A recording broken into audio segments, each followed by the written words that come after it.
하늘의 말씀 봅니다. 신약 요한복음 13장 1절에서 11절 말씀, 요한복음 13장 1절에서 11절 말씀 제가 읽어드립니다.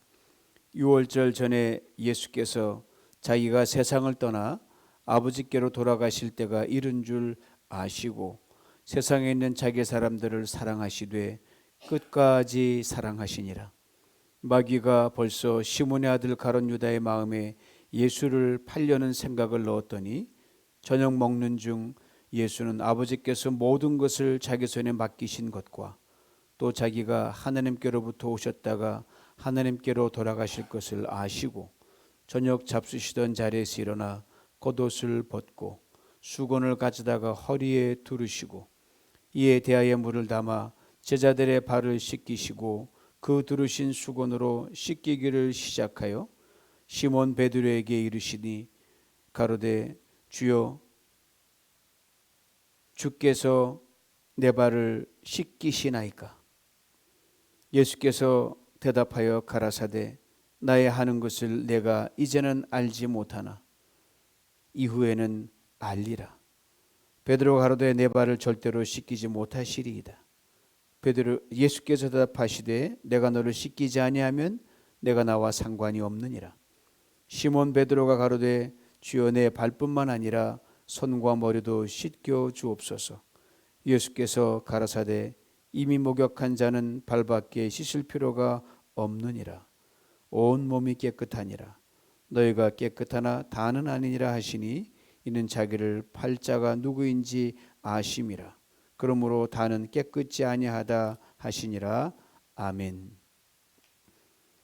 할렐루야. 오늘은 마더스데이입니다. 며칠 전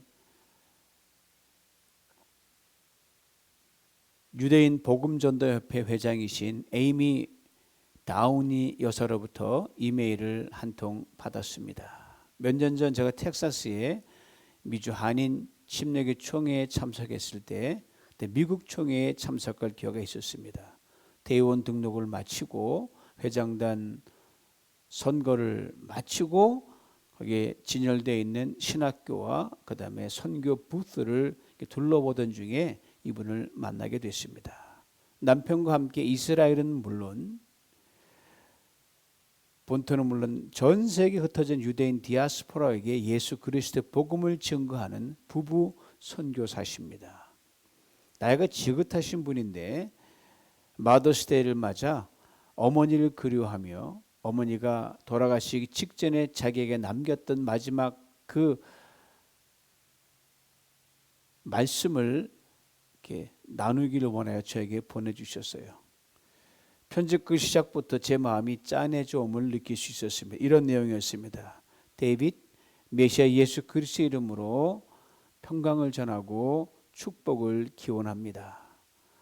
올해 6월 20일 미국 중부 시간을 8시 29분이 되면 제 어머니가 천국 가신 지 만 1년이 되십니다. 이번 주에는 어머니가 없는 상태에서 맞이하는 첫 번째 마더스데이가 됩니다. 본인도 백발이 성성한 할머니시거든요. 근데 어머니를 그리워하는 마음은 어느 젊은 자녀들 못지않게 똑같았습니다. 편집글 처음부터 끝까지 어머니를 마더가 아닌 마마라고 적을 정도로 그렇게 어머니에 대한 그리움이 곳곳에 배어 있었습니다. 그림이 얼마나 사무쳤든지 편지 끝물에 이렇게 적어 놓으셨더라고요. 엄마가 사무치게 보고 싶습니다. 그래서 저는 지금 울면서 이 메일을 쓰고 있습니다. 그리고 다음과 같은 시로 글을 마무리했는데 시의 제목이 예디시 마마입니다. 예디시 엄마. 예디시는 독일말로 유대인을 뜻하는 말인데 우리 10세기경에 프랑스와 이탈리아에서 살고 있던 유대인들이 독일로 대거 이주하면서 독일 라인강 근처에서 정착촌을 형성하며 살았던 유대인들을 가리켜서 예디시 유대인이라고 부릅니다. 이로 인해 히틀러 체에서 엄청난 핍박과 고난을 당했던 분들이 바로 이분들이었습니다. 이런 내용의 시예요. 숱한 고난의 세월을 살아오신 나의 예디시 엄마. 지난날 그랬던 것처럼 엄마의 손을 한 번만 더 잡아보고 싶습니다. 엄마를 그토록 눈물 짓게 만든 나의 많은 잘못된 행동들에 대해 엄마에게 용서를 구합니다. 엄마 인생에 있어서 기쁜 날은 한 손가락으로 꼽을 정도였습니다. 엄마는 유행에 신경 쓸 겨를도 없으셨습니다. 엄마에게 유일한 보석과 보물은 방긋 웃는 어릴 적 나의 웃음이었습니다. 오 어머니, 오늘의 내가 된 것은 이제 나이 많아 백발이 성성한 작은 체구의 여인인 당신이 있었기 때문입니다. 나의 예디 시엄마, 당신은 내게 경이로운 존재입니다. 그렇습니다. 우리 모두는 나이가 많든 적든 간에 이런 어머니의 사랑을 먹고 오늘까지 지내왔습니다. 탈무드에 하나님은 왜 우리 사람에게 어머니를 보내주셨는지 이렇게 기록하고 있습니다. 하나님께서 모든 것에 동시다발적으로 있을 수 없기에 우리에게 곳곳에 어머니를 선물로 주셨다. 오늘 본문에 바로 이 하나님이신 예수님과 그의 제자들의 이야기가 등장을 하는데, 때는 지금으로부터 2000년 전으로 거슬러 올라갑니다. 예수님이 이 땅에서 십자가 지시기 직전 마지막 한 주를 보내시던 중 목요일 제자들과 함께 마지막 저녁 식사를 하던 그 때입니다. 우리 모두가 알고 있듯이 이걸 최후의 만찬이라고 부릅니다. 이 최후의 만찬이 있었던 2000년 전 목요일 그 당시를 오늘날 우리들은 특별한 이름을 붙여서 말합니다. 세족 목요일, Maundy Thursday라고 그렇게 부릅니다. 그날 저녁 예수님께서 제자들을 발을 씻기셨기 때문에 붙여진 이름입니다. 이 전통을 또 오늘날도 개신교에서도 고난주가 아니면 이 세족식을 거행하는 교회들이 조금씩 늘어나고 있습니다. 지난번 우리 사순절 기간 동안에 어느 교회에서 세족식 하는 걸 영상으로 봤는데, 저희는 그럴 형편이 안 되니까 나중에 성전을 인도하면 한 번쯤 뜻깊은 예식을 한번 해보면 좋겠다라는 생각을 품어봤습니다. 자, 예수님께서 제자들의 발을 씻기신 것, 그 의미는 우리 모두가 잘 알고 있듯이 이런 의미를 기본적으로 담고 있습니다. 서로 사랑하라, 서로 용서하라. 여기는 물론 서로 섬기라는 의미도 당연히 내포됩니다. 하나도 틀림이 없는 말씀입니다. 서로 발을 씻겨주며 그렇게 서로 사랑하고 용서하고 극진히 섬기라는 그 말씀을 전해주시고 주님이 친히 먼저 본을 보여주셨습니다. 그런데 말입니다. 여기서 멈추면 예수님이 뜻하신 바를 다 이해하는 것이 되지 못합니다. 왜냐하면 그 당시에 상대방의 발을 씻겨준다는 것이 어떤 상태에서 씻겨준다는 것을 우리는 그 깊은 의미가 그 안에 담겨 있기 때문입니다. 이것까지 우리가 이해해야 예수님이 제자들의 발을 씻겨주신 그 행위를 비로소 깨닫게 된다는 말씀입니다. 당시 유대 도시들은 매우 불결했습니다. 길을 걸을 때마다 오물이 막 튀어오고 먼지가 다 풀풀 날리고 배설물과 쓰레기, 그리고 타고 남은 재와 썩은 음식물을 곳곳에 있기 때문에 그걸 피해 가도 자기도 모르게 밟을 수밖에 없을 정도로 그렇게 더러웠습니다. 길을 걷다 보면 이것들 자연스럽게 발에 묻고 몸에 튀기고 지저분해서 견딜 수가 없습니다.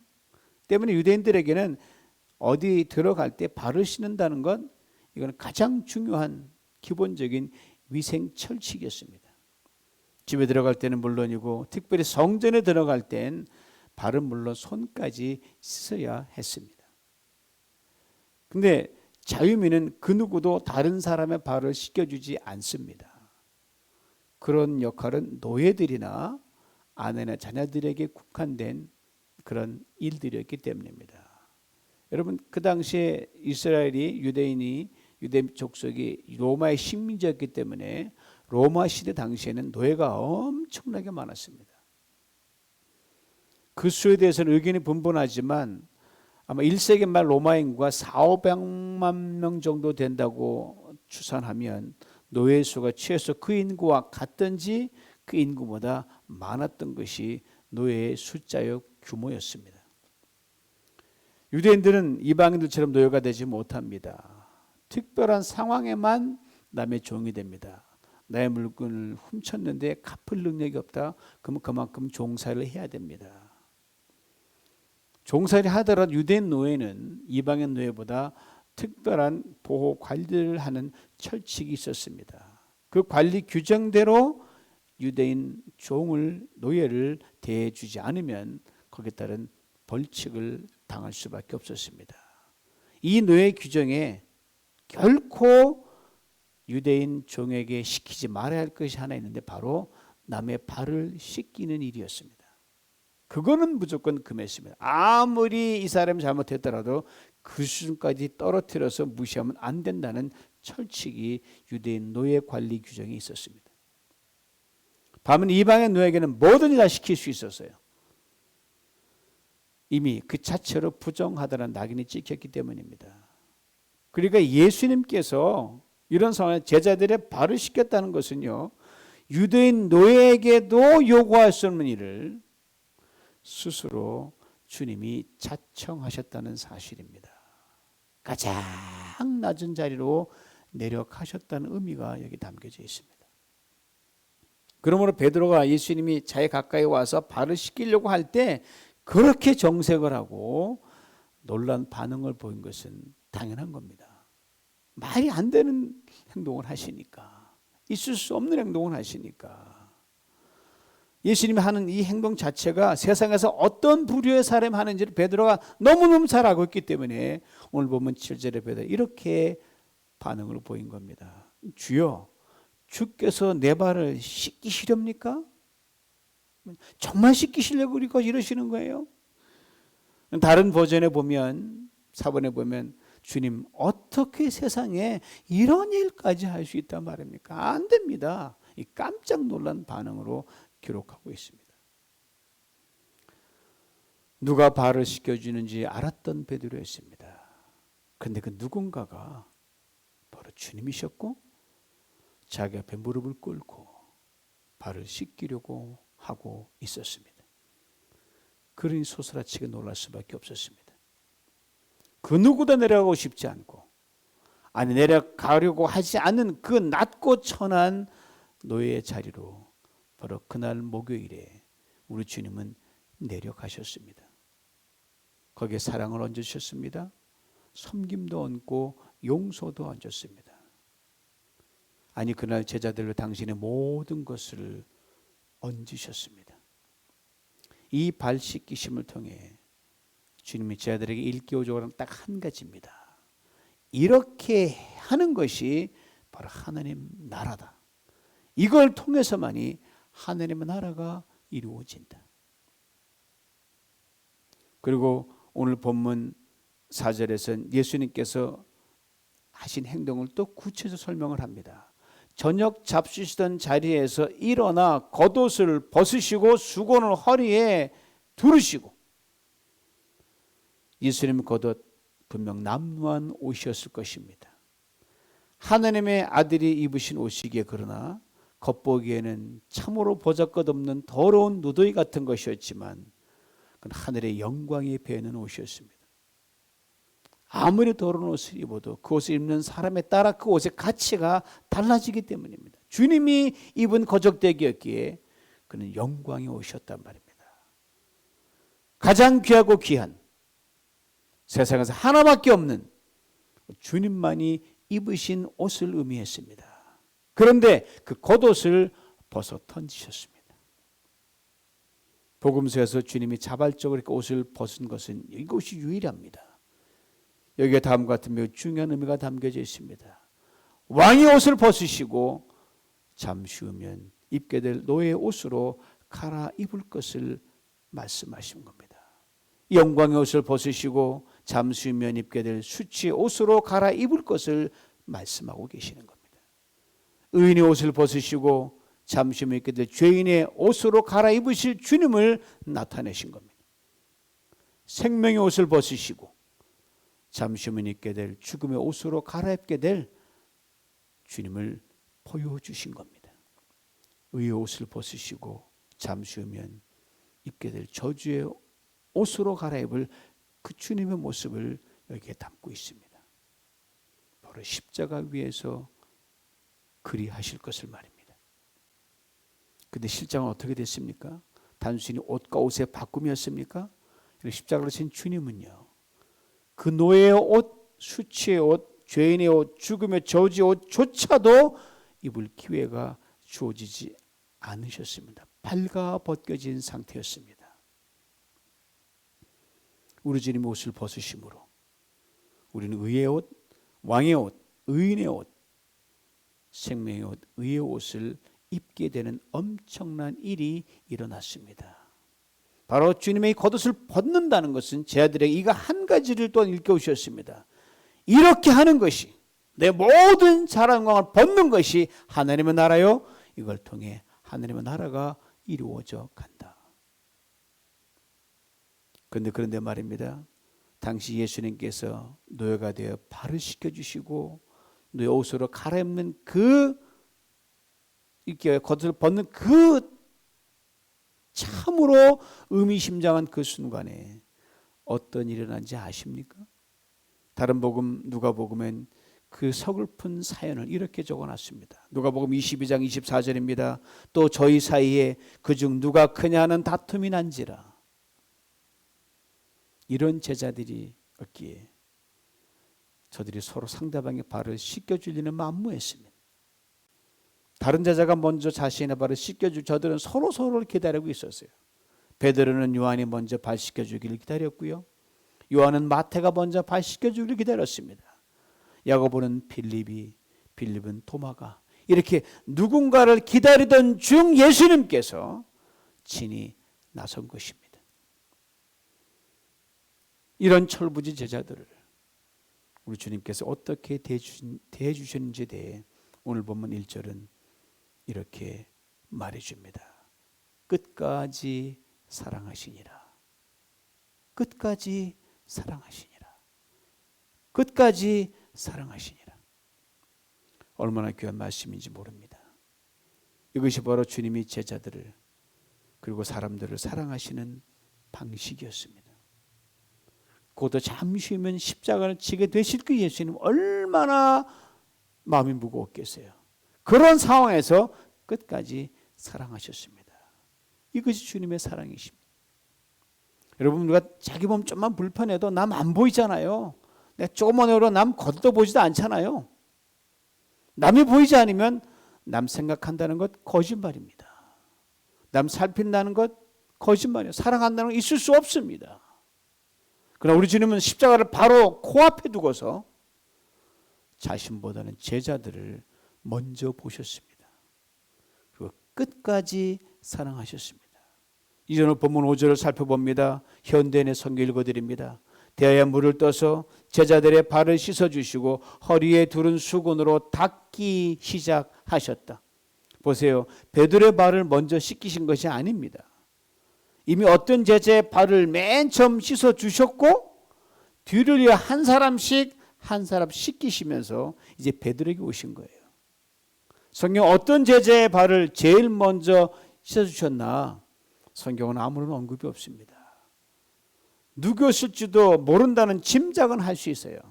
이에 대해 초대 교부 크리스토스톰은 가룟 유다였을 것이다 라고 추측을 합니다. 저 개인적으로도 가룟 유다였을 거라고 그렇게 생각합니다. 잠시 후면 예수님을 배신하고 무리들에게 당신을 팔게 될 가룟 유다니까 미운 놈 떡 하나 더 주자, 그런 심정으로 마지못해 예의상 씻기셨을까요? 결코 그렇지 않다고 오늘 보면 우리에게 분명하게 말해줍니다. 끝까지 사랑하시니라. 이것이 우리 주님의 사랑이십니다. 또한 저는 주님의 사랑을 이렇게 부르기를 원합니다. 맞춤식 사랑. 그렇습니다. 물이 담긴 대야를 제자들 한 사람 한 사람에게 가져가신 주님께서 각자의 발을 씻기시고 수건으로 닦으시면서 분명 이렇게 무언의 말씀을 하셨음에 틀림없습니다. 내가 너를 가장 사랑한다. 내가 너의 모든 것을 있는 그대로 사랑한다. 가룟 유다를 위시하여 야고보, 요한, 안드레, 빌립, 바돌로메, 도마, 마테, 베드로 등 저들의 각기 다른 모양의 발을 손수 만지시면서 주님께서 당신의 사랑을 전해 주셨습니다. 이런 주님의 사랑을 제자들은 과연 알았을까요?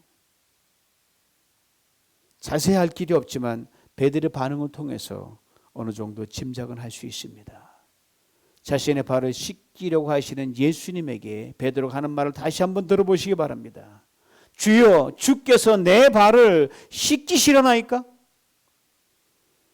베드로의 반응을 통해서 당시 제자들은 예수님께서 왜 자신들의 발을 씻기시는지를 이해하지 못했던 것 같습니다. 그러기에 행동으로는 더더욱 따라할 수가 없었습니다. 그럼에도 불구하고 비록 따라하지는 못한다 할지라도 이해라도 해주면 좋겠지만 이해조차 하지 못했던 철부지 제자들을 우리 주님은 이렇게 사랑하셨습니다. 끝까지 사랑하시니라. 그리고 이렇게 의미심장한 말씀하셨습니다. 오늘 본문 7절입니다. 예수께서 대답하여 가라사대 나의 하는 것을 내가 이제는 알지 못하나 이후에는 알리라. 나의 하는 것을 내가 이제는 알지 못하나 이후에는 알리라. 이 또한 얼마나 귀한 말씀입니까? 보세요. 주님의 말씀처럼 베드로는 주님이 당시 하시는 알지 못했습니다. 베드로뿐 아니라 다른 제자들도 마찬가지였습니다. 그러나 이후에는 언젠가는 제자들이 알게 될 것이라 주님은 믿어주셨습니다. 언젠가는 제자들이 주님이 하실 일을 알게 될 것을 믿기에 지금 형편없어도 잠시 후면 예수님을 부인할 것을 아시면서도 잠시 후면 예수님을 다 버리고 도망할 것을 아시면서도 잠시 후면 예수님을 팔아넘길 것을 알면서도 끝까지 사랑하셨습니다. 그렇습니다. 끝까지 사랑하시는 주님의 사랑은 끝까지 믿어주시는 사랑이요 끝까지 참으시는 사랑입니다. 끝까지 사랑받았던 제자들 가룟 유다 한 사람 빼고는 주님의 말씀대로 이후에는 주님의 하신 일을 다 알고 주님의 가신 길을 따라갔습니다. 앞에서 말씀드린 대로 이 주님의 사랑을 보여주기 위해 하나님께서 우리에게 어머니를 선물로 주셨습니다. 우리 어머니가 여러분과 저를 끝까지 사랑해 주셨습니다. 끝까지 믿어주셨습니다. 이 어머니 사랑에 대해 가나안 농곤학교 교장을 역임하셨던 김범일 장로님은 이렇게 7가지로 말해줍니다. 첫째, 어머니의 사랑은 무조건입니다. 자식을 위한 어머니 헌신적 사랑이 무조건임에 대해서 어느 시인은 이렇게 적고 있습니다. 어머니는 밥. 나 어머니 먹고 살았네. 태어나기 전부터 죽은 뒤까지 어머니 먹고 나 살았네. 어머니는 밥. 다 주셨으니까. 둘째, 어머니의 사랑은 눈물의 사랑입니다. 어머니 자식 때문에 흘리는 눈물에 3가지가 있다고 합니다. 먼저는 자식의 영광을 바라며 감격이 흘리는 눈물이고요. 다음은 자식의 허물과 죄 때문에 흘리는 괴로움의 눈물이고요. 다음은 자식의 약점과 고통 때문에 흘리는 통안의 눈물입니다. 자식이 약한 걸 볼 때마다, 못난 자식을 볼 때마다, 잘 안 되는 자식을 볼 때마다 가슴을 쓸어낸 눈물입니다. 이런 점에서 가장 많이 사랑받은 제자는 요한이 아니라 가룟 유다라고 저는 생각합니다. 셋째, 어머니의 사랑은 먼저 사랑입니다. 지금 90을 거의 바라보는 나이에도 김범일 장로님은 어린 시절 어머니의 모습을 이렇게 추억합니다. 내가 6살 때 어머니가 옷을 갈아입으시길래 어머니 어디 가세요라고 물었다. 어머니는 우리 아들 학교 갈 텐데 새 옷 사다 줘야지 하시면서 찹쌀 1말, 참깨 2말을 이고 창에 가셨다. 노란 저고리에 수박색 치마 받쳐 입고 저 언덕 위로 가시던 어머니의 모습이 90여 년이 다 된 오늘도 눈에 선하다. 저녁 때 새 옷 사가지고 오셔서 입혀놓고는 패션쇼 하는 모델처럼 이리 돌려보시고 저리 돌려보시고 그렇게도 좋아하시던 우리 어머니셨다. 자신은 옷 한 벌 가지고 1년을 사시면서도 자식은 철따라 옷을 해 입히셨다. 자신보다 자식을 먼저 입힌 사랑이다. 넷째로 어머니의 사랑은 한몸 사랑입니다. 자식 아프면 어머니도 아프십니다. 자식이 굶으면 어머니도 굶으십니다. 자식이 괴로우면 어머니도 괴로우십니다. 자식과 한몸처럼 사랑하시기 때문입니다. 내가 올 때 어머니는 죽게 드리고 내가 기뻐 웃을 땐 찬송 부른다는 방금 불렀던 찬양 가사처럼 말입니다. 다섯째, 어머니의 사랑은 언제나 사랑입니다. 탈무드에 이런 이야기가 있어요. 하나님께서 하루는 천사에게 세상에 내려가 보거라. 가장 아름다운 곳을 가져오라고 명령을 내렸어요. 천사는 세상을 두루두루 다니면서 아름다운 것을 세 가지를 선택했는데 꽃이 그것이요 티 없이 맑은 어린이의 웃음이었고 세 번째는 어머니의 사랑 이렇게 셋이었습니다. 그런데 천사가 이 세 가지를 가지고 하나님께 가져온 오랜 시간이 걸렸습니다. 그동안 아름다운 꽃은 시들어져 버렸고요. 티 없는 어린아이의 순진한 웃음은 자라서 탐욕과 이기심이 가득한 웃음으로 변했습니다. 그러나 세월이 흘러도 어머니의 사랑만큼은 변하지 않아서 이것만 가지고 하나님께로 갔다고 합니다. 부모님은 유한하십니다. 살다가 언젠간 떠나십니다. 그러나 어머니의 사랑은 영원합니다. 여섯째, 어머니의 사랑은 아픔의 사랑입니다. 예도 우리가 잘 알고 있는 어머니의 마음이라는 시의 소절은 이렇게 그걸 구구절절히 얘기해 줍니다. 어려서 안고 업고 얼러주시고 자라선 문 기대어 기다리는 맘 알을 싸 그릇 될 싸 자식 생각에 고우시던 이마 위에 주름이 가득 땅 위에 그 무엇이 높다 하리요. 어머님의 정성은 지극하여라. 사람의 마음속엔 온 가지 소원, 어머니의 마음속엔 오직 한 가지. 아낌없이 일생을 자식 위하여 살과 뼈를 깎아서 바치는 마음, 인간의 그 무엇이 거룩하리요. 어머님의 사랑은 그지없어라. 일곱째, 어머니의 사랑은 끝까지 사랑입니다. 어머니는 자식을 위하여 한평생 사랑의 마라톤을 뛰어가신다는 말처럼 자식의 나이와 상관없이 저들을 돌보고 챙기시기 위해 사랑의 마라톤을 평생 멈추지 않고 달려가십니다. 자식은 끝까지 이 어머니 앞에 어린아이입니다. 어머니는 끝까지 내리사랑만 하시다 그렇게 가십니다. 마지막 일곱째가 바로 어머니의 사랑의 결론입니다. 끝까지 사랑하시니라.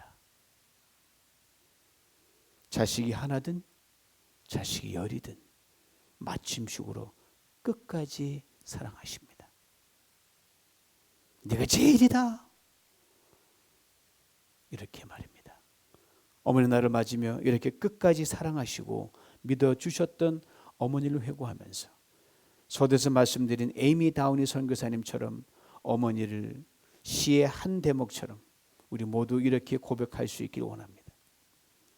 어머니가 살아계시든 아니든 간에 어머니가 나를 낳아주셨든 길러주셨든 간에 말입니다.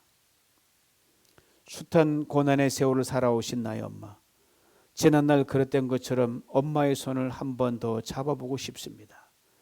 엄마를 때론 서운하게 했고 때론 눈물 짓게 했던 나의 많은 잘못들에 대해 엄마에게 용서를 구합니다. 엄마 인생에 있어서 기쁜 날보다는 슬픈 날이 더 많았습니다.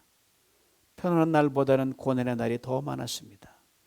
엄마는 유행에 신경 쓸 겨를도 없으셨습니다. 엄마의 전 존재는 나의 생존을 위한 밥이었습니다. 엄마는 오직 나뿐이었습니다. 오늘의 내가 된 것은 고난의 세월을 견디면서 끝까지 사랑해 주셨고 믿어 주셨던 당신이 있었기 때문입니다. 엄마, 당신 내게 가장 경이롭고 가장 묵직한 존재입니다. 이 어머니 얼굴 속에 하느님의 얼굴이 있습니다. 이 어머니의 사랑 속에 주님의 사랑이 있습니다. 이 어머니의 믿음 속에 주님의 믿음이 있습니다. 이 시간을 빌어서 우리 모두의 어머니, 시녀 되시는 분들께 깊은 존경과 감사를 드립니다. 그리고 사랑합니다. 축복합니다. 해피 마더스 데이. 기도합니다. 십자가에 달려 죽으시면서까지 끝까지 우리를 사랑하셨던 하나님, 그 사랑 전할 길 없어, 그 사랑 보여줄 길이 없어 우리에게 이처럼 귀한 어머니를 선물로 주신 것 감사합니다. 태어나면서부터 오늘까지 자연 우리에게 끝까지 믿어주고 끝까지 사랑했던 이 어머니, 오늘 이 어머니 날을 빌어 주께 감사드리고 찬양을 드립니다. 혹 살아있는 계신 부모, 어머니들은 더 강건케 만들어 주시고 사는 날 동안 더욱 찬란한 꽃 향기로 우리 자녀들 곁에 있게 하여 주옵소서. 이 땅에 살아계실 때나 후일에 주님 품에 안길 때나 우리들의 영원한 어머니로 남게 하여 주옵소서. 그리고 우리는 이 사랑 증거하는 증거자로 살아가게 하여 주옵소서. 예수님의 이름으로 기도하옵나이다. 아멘.